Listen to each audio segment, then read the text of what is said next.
All right, good evening, everyone. I'm sorry that we're getting a few minutes of a delayed start. So we are, Baruch Hashem, beginning tonight with Kapitel. There's a misprint on the sheet. It says, in source number, it says Kapitel Lamed Beis. It's not Lamed Beis, it's supposed to be Ayin Beis. So Kapitel 72, chapter 72 in Sefer Tehillim. We dedicate our learning in this Chasur Refuah Shalema for Mrs. Salma Wolf, Sarah Bas Ita Devora. We hope that in the merit of our Talmud Torah, she will have a complete and enduring refuah together with Kol Cholei Yisrael. So let us begin. So I'm actually very excited about this kapitel because the truth is there's a lot that we're going to focus on. We're going to see a number of incredible concepts, incredible themes, and incredible ideas. So let's begin. In source number one. So this kapitel you're going to notice is incredibly unique for a variety of reasons. So first of all, the first time we see a mention, L'Shlomo. This is a kapitel regarding Shlomo HaMelech. So again, David HaMelech makes mention of his son, the Shlomo, Elokim mishpatecha lemelech tein v'tzidkascha leben melech. So literally translated, so the Shlomo. So that's the introductory phrase. Ultimately, this is a kapitel that David HaMelech is writing in honor of his son Shlomo. Remember again, in our journeys through Tehillim, David HaMelech has taught us about so many different things. He's taught us about success. He's taught us about adversity. He's taught us about failure. He's taught us about simcha, about tsar. The beauty of Sefer Tehillim is it really captures the entirety of the spectrum of human emotion and the human experience. Whatever you're going to go through in life, David HaMelech went through it. He has words for it. He has ways to relate to it and explanations for it. But what's interesting about this over in this kapitel is this isn't about David. This isn't about David. This is a kapitel that David HaMelech writes for his son Shlomo. So what does he say in this opening chapter about Shlomo? Elokim, HaKadosh Baruch Hu, Mishpatecha lemelech tein. Literally, give your judgments, give your mishpat to the king. We'll explain it. V'tzidkascha leben melech. And ultimately, again, your righteousness, your tzedek, your tzedakah to the king's son. Now, just point out something very interesting. We're going to spend a couple of weeks on this kapitel because there's a lot. We'll spend at least one more week on it. But there's a lot in this particular chapter. I want to show you something interesting. If you go to the end of this kapitel of Tehillim, the last pasuk in source number 1, look at how it ends. Kalu tfilos David ben Yishai. With this, the end of this kapitel, the tfilos, the prayers of David ben Yishai have come to an end.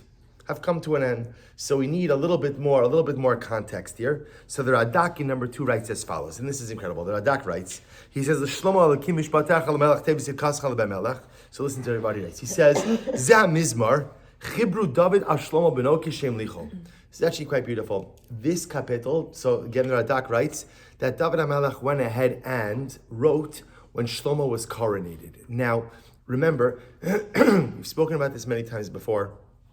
Shlomo's ascension to the throne is a very interesting one because remember again, for whatever the reason, David HaMelech never explicitly stated who was going to take the reins. Remember, there's an interesting halacha. The Sefer HaChinuch brings down the way it works in Jewish monarchy. Is that the son of the present king doesn't automatically ascend the throne, right? He only ascends the throne if he's worthy. So what's interesting to note is that David did not go ahead and put forward a clear ascension plan, which is fascinating in and of itself. We'll talk about that in future, and we'll talk about why that is, right? Sometimes the worst thing a king can do is not delineate a clear ascension plan. So, again, I just mentioned this last week. What happens when David HaMelech is on his deathbed? Literally, David HaMelech is dying. What's happening as he's dying?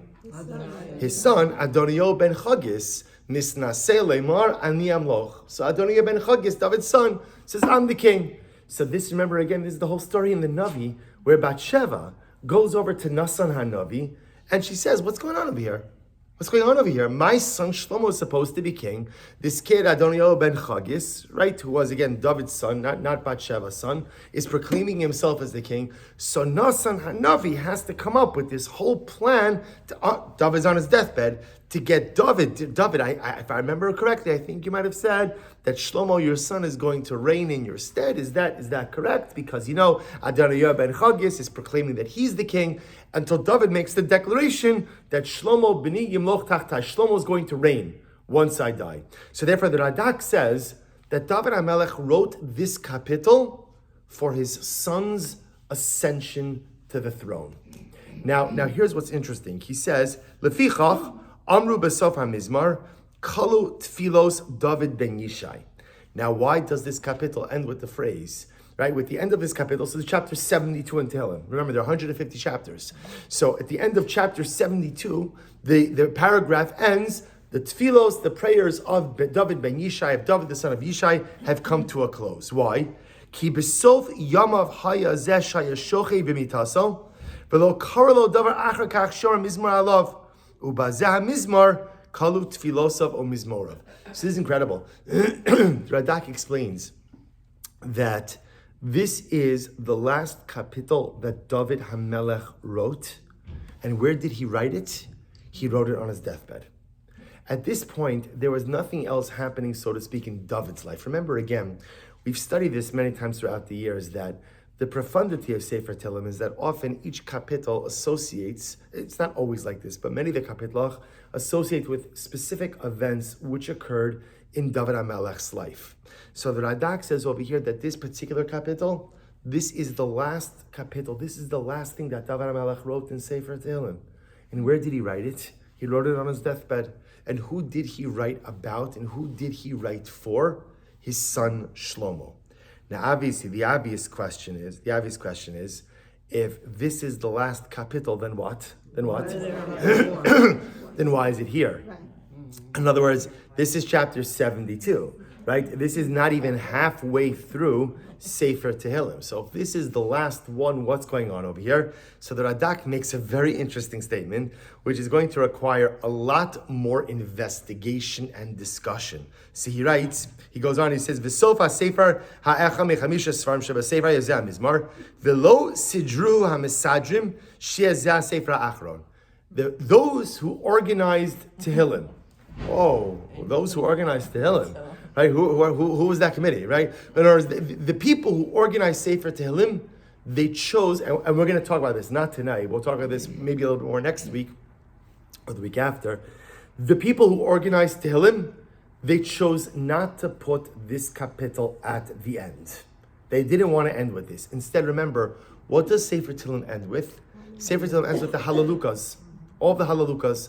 They wanted Sefer Tehillim, the Mesadrim, the organizers of Sefer Tehillim wanted the Sefer to end with a praise, and with the praise of HaKadosh Baruch Hu, and a little bit more of an upbeat, not the death of David HaMelech. That's not, even though again, with the death of David HaMelech comes the continuity of a dynastic monarchy, the organizers of Sefer Tehillim wanted it to end on a high note of a praise of HaKadosh Baruch Hu, halalukas. He says, V'lo sadra mesajim she'ezeh sefer achron, ki ro'u lachtom ha'sefer b'divrei hilulim, o b'mizmorei halaluka, o ba'avor ka'mizmorei mahem, heim la'aseh b'shavisa. So this is really incredible. It's really incredible. So what comes out, according to the Radak, is that the power of this kapitel Tehillim is David HaMelech wrote this for his son. He wrote this kapitel for Shlomo, and that's why even the wording of the kapitel, Lishlomo, Shlomo, this kapitel is for you. This is for you. Where does David HaMelech write it? Literally again on his deathbed, final moments of life. Now, what's interesting to note about this is as follows. That what we begin to see according to this Radak is this is not a kapitel about Shlomo. This is a kapitel for Shlomo. This is David HaMelech's last words to his son. Remember, Shlomo wasn't with David when David passed away, right? He wasn't. Bathsheba was there, Nasan HaNavi was there. Shlomo wasn't there. So at least the Navi doesn't say that Shlomo was there. So this is not about Shlomo. This is for Shlomo. Lish Shlomo. Shlomo, I, your father David, am giving you one last message. And this message is the message through which you should lead your entire life. What's the message? So again, the words are, Elokim mishpatecha lemelech tein, HaKadosh Baruch Hu, give mishpat, which we're translating over here as judgment. Give judgment to the kings. V'tzidkascha leben melech, and righteousness, tzedek, righteousness, justice, to the son of the king. So we'll get to the definition in just a moment. But what I want to point out is something very interesting. When parents give over messages to their children, right? You know, Rav Shamshon Fal Hirsch has an incredible idea. Rav Hirsch says, why is it that like the natural desire of people, ultimately again, is to procreate? I don't mean why do people have a desire to engage in physical intimacy. That's not. I mean, why is it that it's a natural human desire to want to have offspring?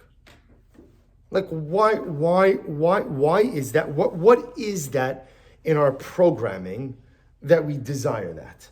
Rav Hirsch says something amazing. He says the truth is, if you ask people, what do you want, right? If you had one wish, what would it be? To have a legacy, beautiful. Mashiach, beautiful. Rav Hirsch says, the truth is, what all of us really want deep down is immortality. I want to live forever. That's what I want. I want immortality, because think about it. If you have immortality, first of all, you'll get the garage cleaned up one day, right? You know, right? If you have immortality, right, that means there's no clock that's running. If there's no clock that's running, so that means again, like, I could accomplish so much, I could be so much, I could do so much. So of course, HaKadosh Baruch Hu realized that immortality would be the greatest disservice to man, because think about this. Think about how much we procrastinate now, right? Even though we don't know how long we're going to live, right? Procrastination is the most ridiculous thing in the world, because procrastination presupposes that you have a tomorrow. But the truth is, not sounding morose, just being real, we have absolutely no guarantees that we have a tomorrow. So I procrastinate all the time, assuming that I have all of this time in front of me, which I have absolutely no assurance of. Can you imagine what a train wreck we would be if we were immortal? Right? Can you imagine? There's no impetus to do anything. There's no impetus to accomplish anything. You'll get to it next century. Take it easy on yourself. Make this century about you. You need more you time for the next 1,000 years, right? You'll get to everybody else a little bit later. It'll be a disaster. But yet deep down, what I want more than anything is immortality. So Hirsch says, now that I can't have immortality, so what's quote unquote the next best thing? The next best thing are children. Why? Because what my children hopefully represent is that when I'm gone, there's a piece of me that ultimately lives on. This is why Rahman al-Islam, the loss of a child, is so profoundly traumatic, not just on the obvious way, that it's not, so to speak, the way the world is supposed to go, but that the loss of a child represents a loss of my future. There's a piece of my future that's lost. So Rav Hirsch says something amazing. He says that the natural desire for children is a natural desire for continuity. It's my little piece, my little kiyum, ultimately in immortality. Now, why is this important? Because a lot of times, right, what's one of the pitfalls of parenting? One of the pitfalls of parenting is trying to live vicariously through your children, right? You see this all the time, right? Where parents right, the young child, he's gonna be a doctor. Really? Because he still wearing diapers. So I'm not sure he's exhibited any specific proficiency, certainly in personal hygiene, right? He's not excelling, right? So Lamaisa, but he's gonna be, when you hear parents talk like that, dig down deep, I guarantee you're gonna find someone who wished they became a doctor, right? Or someone else. So on one hand, by the way, it's not a bad thing. We want better for our children. We want more for our children. And the truth is, deep down, what many of us want is we have this subconscious need for our children to become the people we wish we could have become. Now, there's certain parts of that are beautiful, and then there can be certain parts of that are terribly destructive, because your child is not you, and your child has no obligation to be the you that you wish you could have been. And your child has no obligation to fulfill the unfulfilled dreams that you may have. And your child has absolutely no obligation to kind of pick up where you left off in life. Your child is his or her own entity. Of course, they're a continuation of me. They're part of my legacy, but they are not the vehicle for the actualization of my life dreams. And this happens all the time, not even realizing it. Parents steer their kids in certain directions because I want better for my child. No, what you're saying is you want your kid to have the life you want it to have, when they were your age, but you couldn't have, so now you're going to foist it upon them. Did you ask them? Did you ask them? Did you ever take a moment to say, by the way, forget about what I want for you. What do you want for you? What are your dreams? What are your aspirations? What are your goals? And parents, even unwittingly and unknowingly, like they create a whole life plan for their kid. And it's all a projection of their own subconscious disappointments and feelings of just unfulfillment. Unfulfillment, this is not a chinuch shir, but you could literally destroy a child like that. Many adults wake up one day and they realize that they are not the person they want to be. Why? Because often a very well-meaning parent has just steered them in a direction that they never really wanted to go in. And I don't mean like parents who are heavy-handed and stuff like that, but just, enough time telling a kid, do this, do this, do this, do this. This is what I need you to do. This is what you need to do. This is for you. I'm pushing you in this direction for you. And sometimes as parents, of course, we have to do that. But we have to be so careful that we don't try to create our children in our own images. Our goal is to help our children become the best version of themselves. It's an incredibly difficult task. Why am I sharing all of this with you? Because here's what's fascinating. David HaMelech is dispensing ultimately, again, advice for Shlomo. And what we're going to see is that very often, what's the beauty of parental advice? The beauty of parental advice is often it has years and years of life wisdom behind it, right? We all have that moment where there's something our parents always told us, and we thought that they were just out of it, outdated, anachronistic, totally didn't know what they were talking about. And then usually one day we wake up and we're like, wow, it's incredible. How did they know so much? How did they know so much? David HaMelech gives his son this incredible wisdom.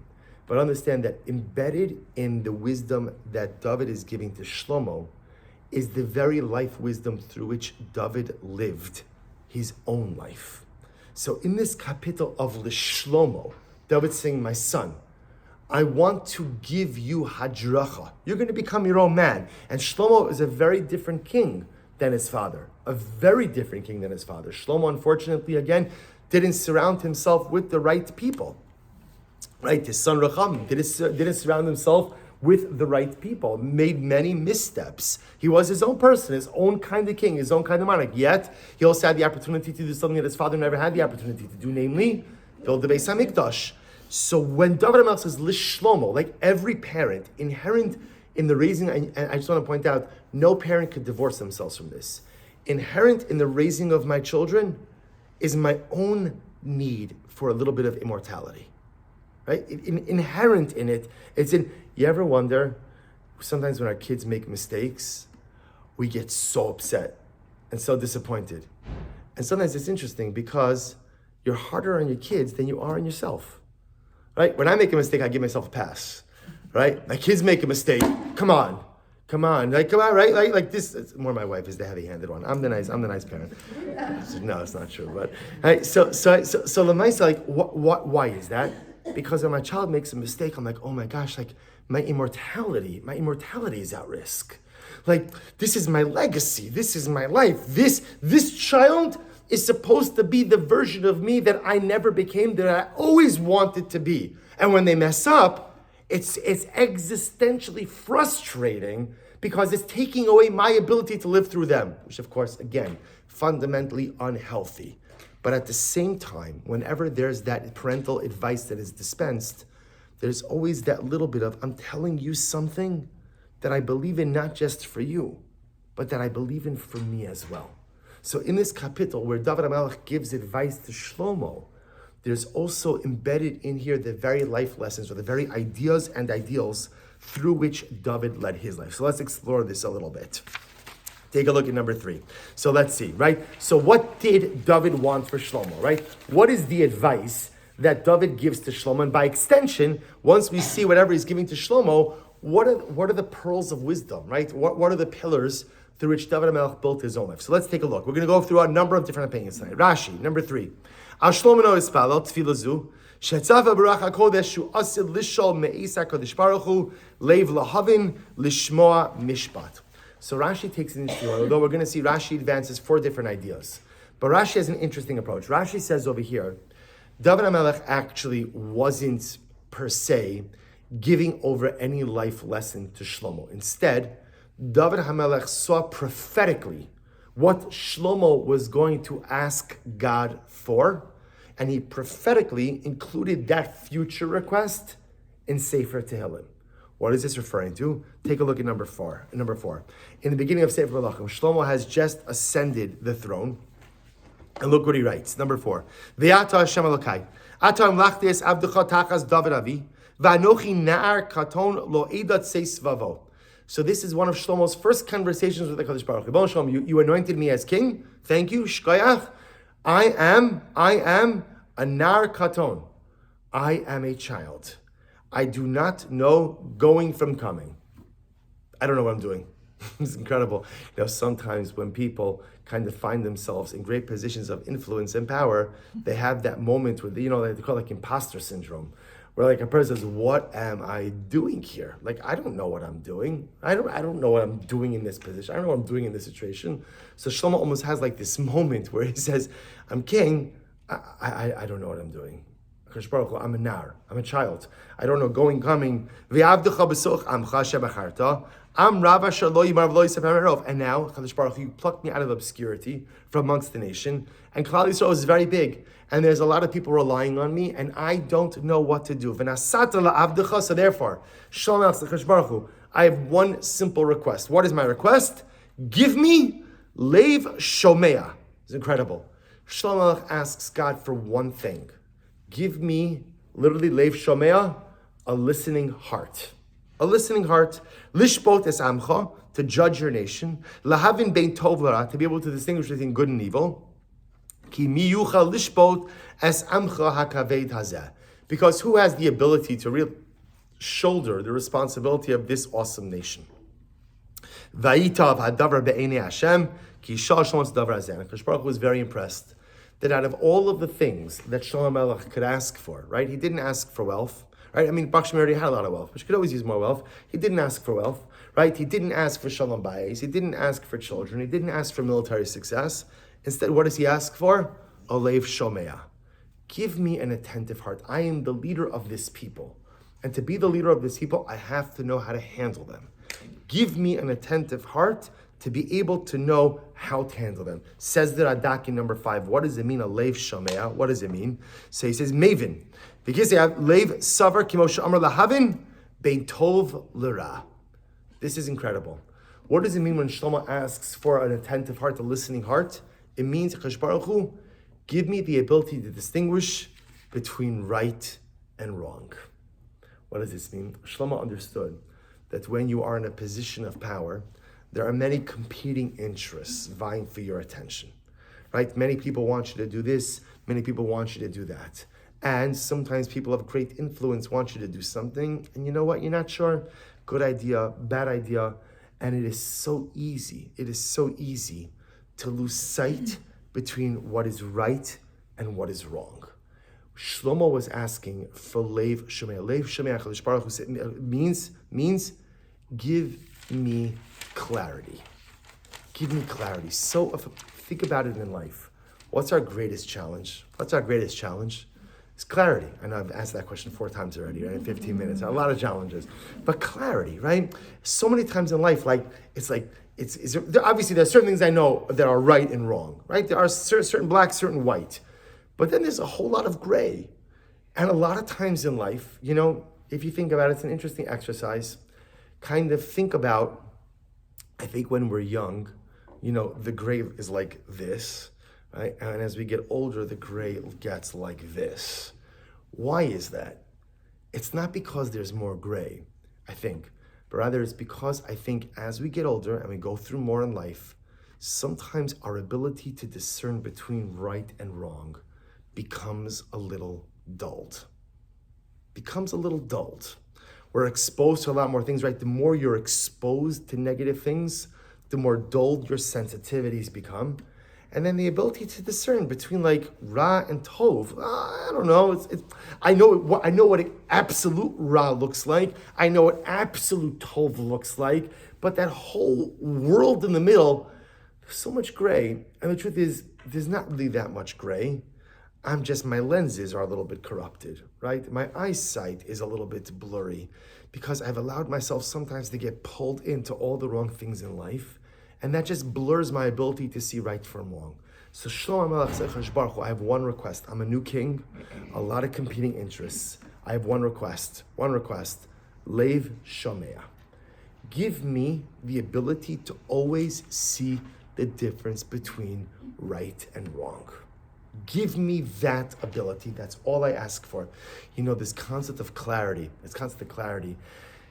so fascinating, especially this I think is one of our greatest challenges, especially in contemporary society, right? Because in our Western society, how do you define right and wrong? It's all relative. See, we're even afraid to answer it, right? There is no definite. It's subjective. Right? Because at the end of the day, if you feel a certain way or you define a certain way, that's it. Everyone has to respect that.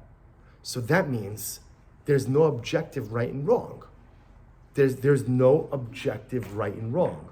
Well, once there's no objective right and wrong in greater society, everything becomes like this mess.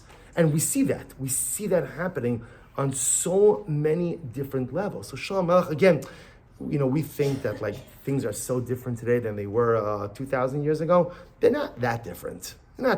People are people. Shlomo HaMelech wants, just give me clarity. So I'll give you an interesting idea, just this point of clarity. We had an interesting Daf Yomi today. There was an interesting case. A machlokas, this is Rabbi Akiva, Rabbi Tarfon. Imagine the following scenario. Ruvain steals an item. Just for illustration purposes, we use Ruvain. Ruvain steals an object, right? And what happened? He forgot who he stole it from. But he knows that it's one of the 5 people standing in front of him. So of course what happens is, guys, who did I steal from? And of course, what does everyone answer? Me. Everyone answers it was me. So all 5, now obviously 4 out of the 5 are lying. So the question is, what does Ruvain do? Ruvain wants to be a Baal Tshuva. And he wants to give back the item. So what does he do? So listen to this. Rabbi Tarfon says, you know what he does? He puts the item down in the middle and he runs. In other words, let the 5 guys duke it out. I'm giving back the item, I'm putting it back, that's it. Rabbi Akiva says, absolutely not. Rabbi Akiva says, he has to pay back each of the 5. Pay back each side, that doesn't make any sense. Right? At the end of the day, he only stole from one person. And he has to pay back all 5. We know 4 out of the 5 are lying. Why Rabbi Akiva says, if you want to do tshuva, you need clarity. And tshuva, ambiguous tshuva is not tshuva. Only tshuva which has clarity is tshuva. So therefore, you want to be about tshuva? You need to know with absolute certainty that you return the lost object. What's the only way you can know with absolute certainty that you return the lost object? The only way? Give it to all 5. That's Lev Shomea. So according to Rashi, I just want to point out, according to Rashi, when David HaMelech says in number 1, the Shlomo, Elokim mishpatecha lemelech tein, v'tzidkascha leben melech, David was metaphorically foreshadowing or prophetically foreshadowing, Chash Baruch Hu, give my son mishpat and tzedek. Now, if you think about those words, by the way, mishpat means judgment, tzedek means kindness, right? Or he translates it as righteousness, like tzedakah. So let's represent 2 opposite things, right? There's strict justice and there's kindness. Give my son the both mishpat and tzedek. Or in other words, David is prophetically, he's saying, I know when my son assumes the throne, he's going to daven for clarity. He's going to daven ultimately again for the Lev Shmei HaKadosh Baruch Hu. I'm asking you prophetically, which is a bit redundant, but proactively, I'm asking you to give him that sense of clarity throughout his entire life. And by the way, you begin to see for David HaMelech himself, what did David HaMelech want more than anything in this world? A sense of clarity, right? He often lacked that sense of clarity, not because he wasn't looking for it, but because his relationships were so complicated. Everything was so complicated. Life was so murky for David HaMelech that often that clarity that he just so wanted. He wanted clarity from other people, for people to know that he was about tshuva. But yet again, he never really accomplished it in this world. That which David HaMelech did not have, he wanted for his son. Let's go on. Take a look at number 6.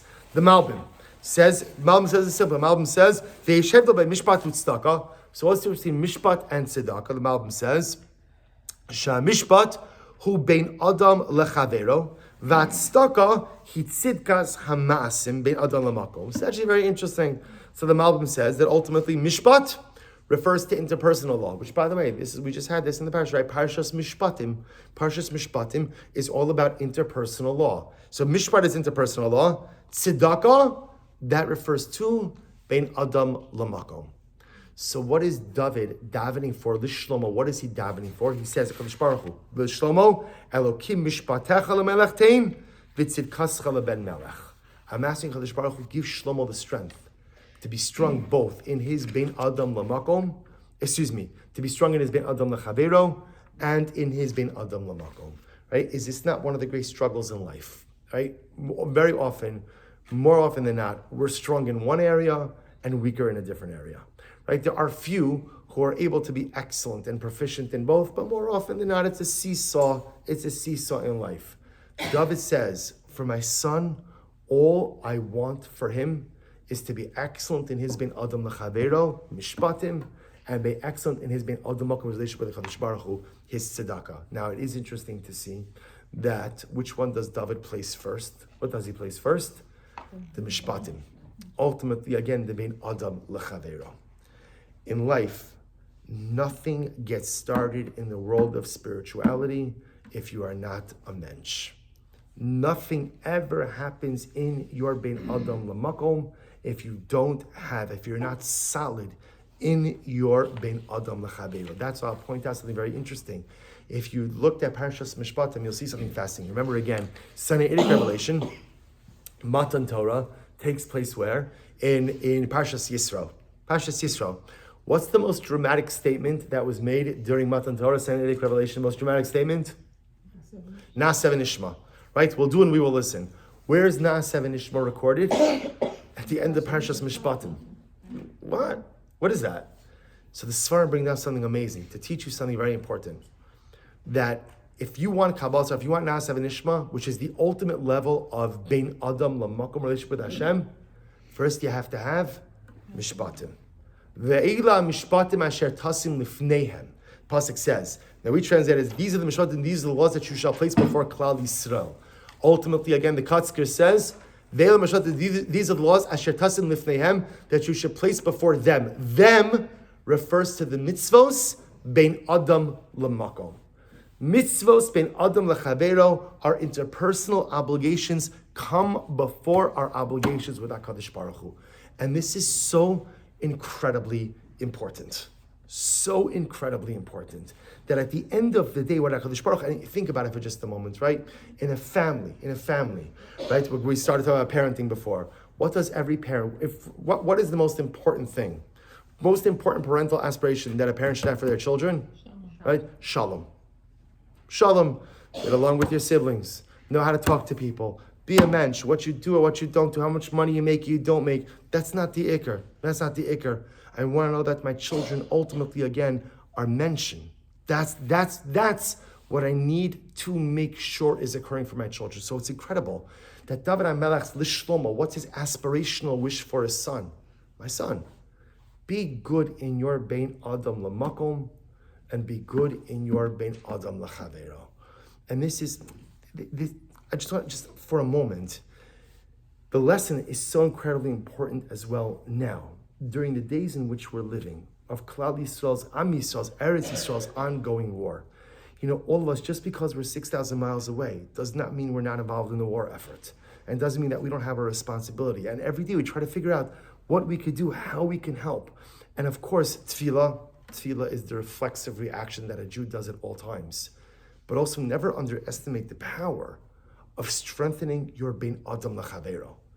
If a person goes out of the way, a person takes a Kabbalah to be better in their interpersonal behavior, to be better in their interactions, to be dan lekaf suchos, to give people the benefit of the doubt, to not speak lashon hara, to not, all the different things that we know we could do, it's so powerful and it's so profound. Not only that, but good Bein Adam Lechavero leads you to good Bein Adam Lamakom. So again, that's the approach of the Malbim.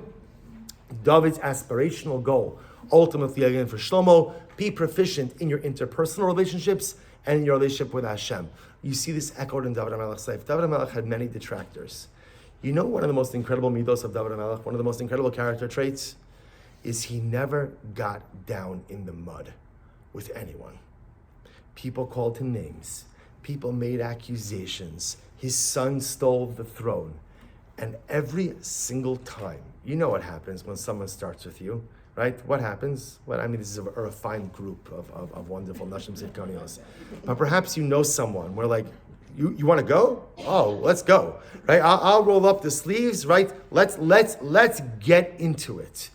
David HaMelech, the greatness of David HaMelech wasn't his thing. Like, I'm not going to sink to that level. I am someone who has a relationship with HaKadosh Baruch Hu. And as someone who has a relationship with Hashem, I'm not going to get down in the mud. I'm not going to allow myself to sink to that level of behavior. I'm going to always take the high road in my Bein Adam Lechaver, my interpersonal interactions, and as a result, that HaMelech always remained connected in his Bein Adam Lamakom as well. All right, let's go on a little bit. Take a look at number 7. Rashi here says something so beautiful. Rashi says, Davar Acher, another possibility, Rashi says, is as follows. He says, Davar Acher, Mishpatecha lemelech tein hayisurin yukulam bi, vatzedaka asay lebanai, she shalom biyamav. So this is absolutely incredible and really gripping. Rashi in this interpretation focuses on the following. If you go back to number 1 for just a second, right? If you notice, the pasuk reads like this: L'shlomo, right? So this is a capital written for Shlomo. Elokim mishpatecha lemelech. Give your mishpatim to the king, right? The melech tein. V'tzidkascha leben melech. And literally, again, your righteousness or your tzedakah to the son of the king. So up until now, all of the commentaries have assumed that both parts of the phrase are referring to Shlomo, right? Rashi says no. The first part of the pasuk is referring to David. David is the melech. The second part of the pasuk, Ben Melech, the son of the king, that's referring to Shlomo. So listen to this, what Rashi says, and this is so gripping. David HaMelech says, Chash Baruch Hu, here's what I want. Elokim, mishpatecha lemelechtein. Mishpatim, says Rashi, refer to the difficulties, the trials and tribulations of life. Give the difficulties to me. It's so beautiful. It's this incredible moment of parental selflessness. Give me the hard stuff. Give it to me. I'll take it. I can handle it. For my son, v'tzidkascha leben melech. Just give my son a life of tzedakah. Just give him a life of beauty. Just give him a life of bracha. Now, what's incredibly beautiful about this is this parental moment of selflessness, where again, every parent goes through this moment, right? When you see your child suffering, right? And every single parent, when they see their child suffering, says the same exact tefillah. And what's the tefillah? What's the tefillah? HaKadosh Baruch Hu, do it to me. Whatever it is, put it on me. I'll handle it. But spare my child. David HaMelech was saying this about his son. Now, of course, but David HaMelech also knew very well that this tefillah had absolutely no chance of coming true, right? Why? Because this is not the nature of life. And this is so important. No one escapes suffering. No one escapes difficulties. No one escapes setbacks and trials. We all have it. The only shaila is the level of intensity. That's the only difference. But in that beautiful moment when David HaMelech is, he's on his deathbed and he's writing this kapitel for his son. And it's almost like he realizes that he has a few moments left in this world. And he realizes, almost like retrospectively, how much difficulty and how much suffering he lived through. And it's almost like in that moment, he just, Chash Baruch Hu, can you please, whatever suffering you want to put on me, just put it on me now. Just give it to me. But don't make my son go through the things that I went through in life. Such an overwhelming and beautiful window into a portrait of parental selflessness. Incredible. This is more David HaMelech ultimately being reflective, right? Shlomo HaMelech had his own. Again, Shlomo HaMelech definitely had, when you look at Shlomo's life, you would say it was easier than David. But, you always have to be careful when you say people have an easier life, right? Do you ever have a problem and someone tells you, well, there are children starving in Africa, right? How do you usually feel after someone tells you that? No one's ever like, you know what, that's a great point. Thank you so much for really framing my perspective in a better way, right? I know there are children starving in Africa, and that's tragic. But the fact that someone's suffering more than me doesn't take away from the fact that I have difficulties. There's a phrase called toxic positivity. Toxic positivity is when like somebody's having a problem and you try to convince them that their problem is not such a big deal, right? Or they're fine. Oh, you're going to be great. You're going to be great. You're going to be fantastic. Right? If you've ever been on the receiving end of toxic positivity, you just want to tell the person thank you, and then you want to tell them, shut up, please. Please, I know you're well-meaning, but you're an idiot, right? So please, whatever you're talking, whatever you're doing, it's actually making things worse. I know it's going to be okay. I know I'll be all right, but you saying this to me now, it's not helping. So stop. I appreciate it. You're the Gadol Hador. You have such beautiful perspective, such emunah, so incredible. Save it, right? Write it for your article biography, but don't give it to me right now. So it's incredible that at the end of the day, David's giving this wish. It's never going to come true. Never going to come true. Shlomo's going to have his own adversity, not the same as his father's, but adversity nevertheless. Let's do one more point, then we're going to stop for tonight. Actually, two more points very, very quickly. So take a look at number 8. So Rashi said there's something amazing. Mishpatecha, Rashi says, Chachmas dinecha shetzivisa b'Torah, v'tzidkascha, l'tzadek yesadil. Let me tell you this outside. So Rashi again understands there. He says mishpatim means knowledge. So HaKadosh Baruch Hu, give my son knowledge, right? What is tzidkascha? He said tzidkascha means tziduk hadin. What's tziduk hadin? Rahman al-Islam, when a person buries a loved one, right? One of the close relatives, there's a prayer that's called tziduk hadin. Tziduk hadin means acceptance of judgment. Acceptance of judgment. I accept that which HaKadosh Baruch Hu has done, and I believe that all that the Ribbon Shalom does is just, even if I don't understand it. So according to Rashi, something amazing is happening over here. What is David davening for Shlomo? He says, give my son the ability to go ahead and have knowledge to know what to do and what not to do, like we saw before. And also give him give him tzidkasa, give him tzedek, give him righteousness. What does righteousness mean? Righteousness means the ability to accept responsibility when you mess up. Give me the ability to own it after I do it. Isn't this incredible? Right? So give him the knowledge, mishpatecha. Give him the knowledge to make the right decisions.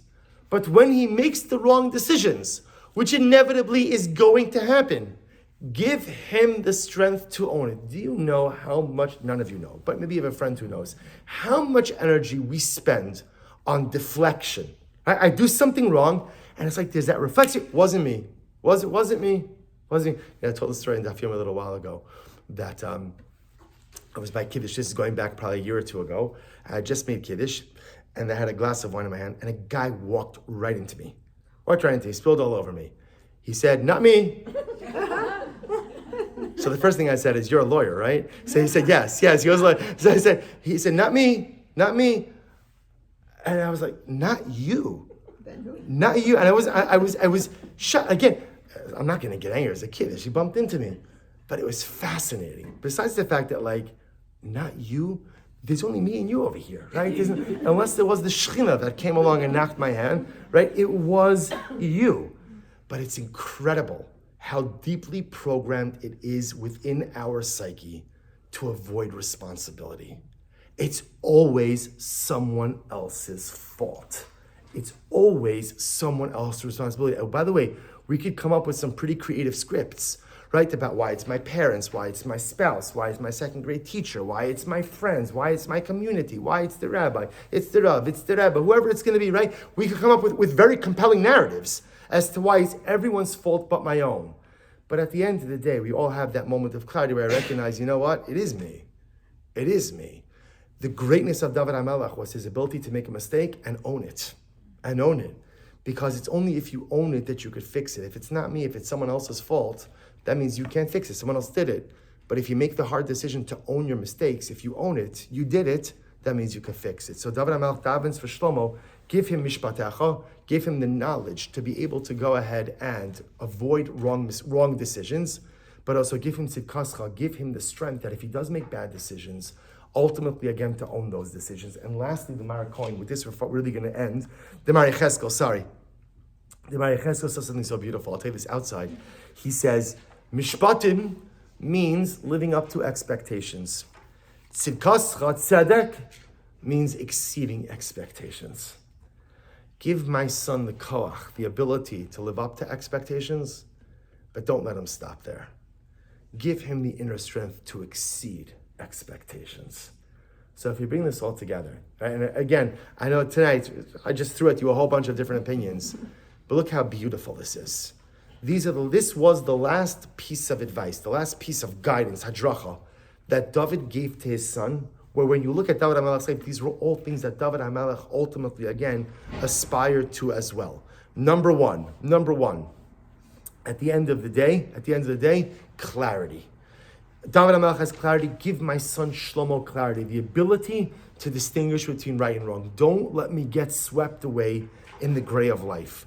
Number two, allow Shlomo to be proficient in bein adam lechavero, in his interpersonal relationships, and bein adam lechaver, and bein adam lemakom, in his relationship with Hashem, and recognize that it is only if one is careful with how they treat other people that they can come to have a relationship with HaKadosh Baruch Hu.